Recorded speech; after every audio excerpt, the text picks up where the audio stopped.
샬롬! 오늘 우리는 성경의 첫 장, 창세기 1장을 완전히 다른 렌즈로 한번 들여다보려고 해요.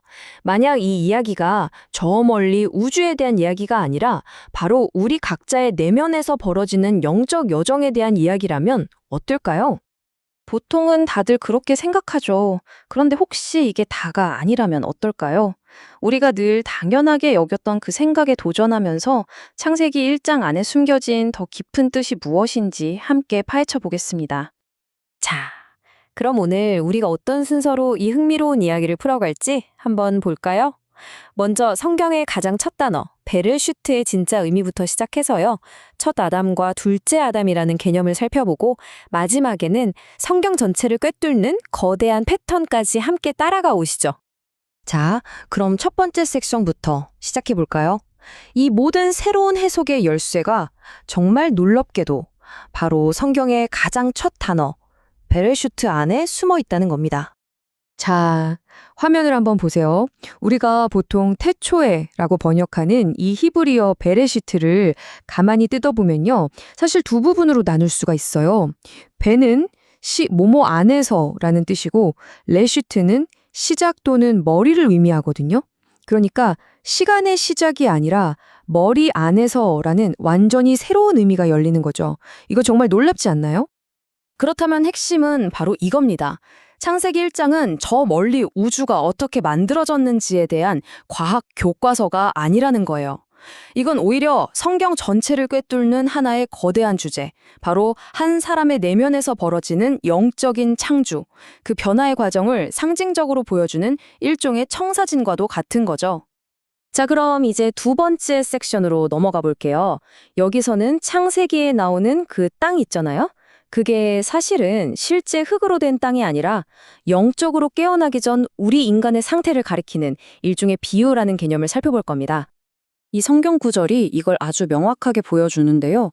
1절에서는 분명 하나님이 하늘과 땅을 창조하셨다고 했는데 이상하게도 2절에서는 오직 땅의 상태만 묘사해요. 혼돈하고 텅 비어있고 어둠만 가득하다고 말이죠. 하늘에 대한 이야기는 쏙 빠져 있어요. 왜 그랬을까요? 바로 이겁니다. 이 혼돈, 공허, 어두움이라는 이미지가요. 바로 첫 번째 인간 유형, 우리가 첫 아담이라고 부르는 존재의 영적인 상태를 그대로 보여주는 거예요. 아직 하나님의 질서가 내 안에 세워지기 전 그 내면의 모습을 상징하는 거죠. 첫 아담의 상태를 좀 더 자세히 들여다볼까요?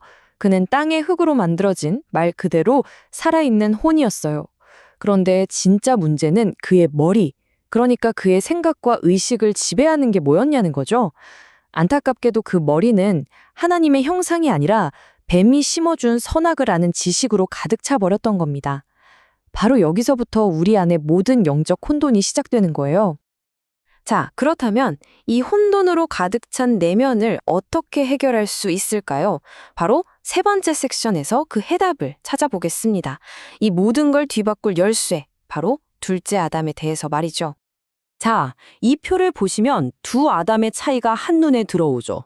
정말 모든 면에서 정반대예요.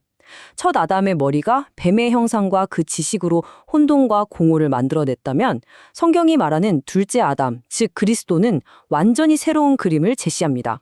그분의 머리는 하나님의 형상 그 자체이고 그분이 주시는 지식은 진짜 진리, 에피그노시스죠.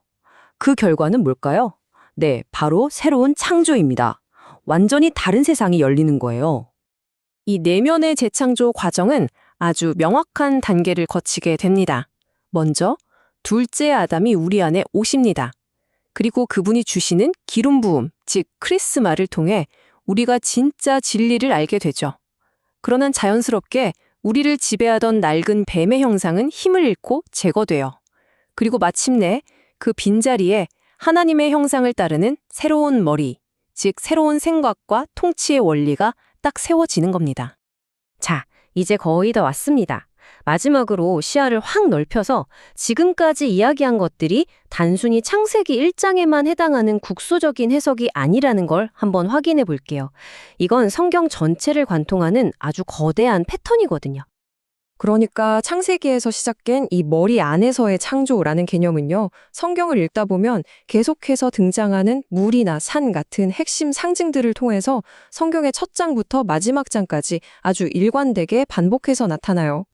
이 표를 한번 보세요. 성경의 시작과 끝이 어떻게 놀랍도록 연결되는지 바로 보실 수 있을 겁니다. 예를 들어 창세기 에덴 동산에 흐르던 물인 강은 요한계시록에서는 생명수의 강으로 이어지고요. 또 노아의 방주가 머물렀던 산이라는 상징은 요한계시록에서 7 왕을 상징하는 그 산으로 그대로 연결이 됩니다. 정말 신기하죠?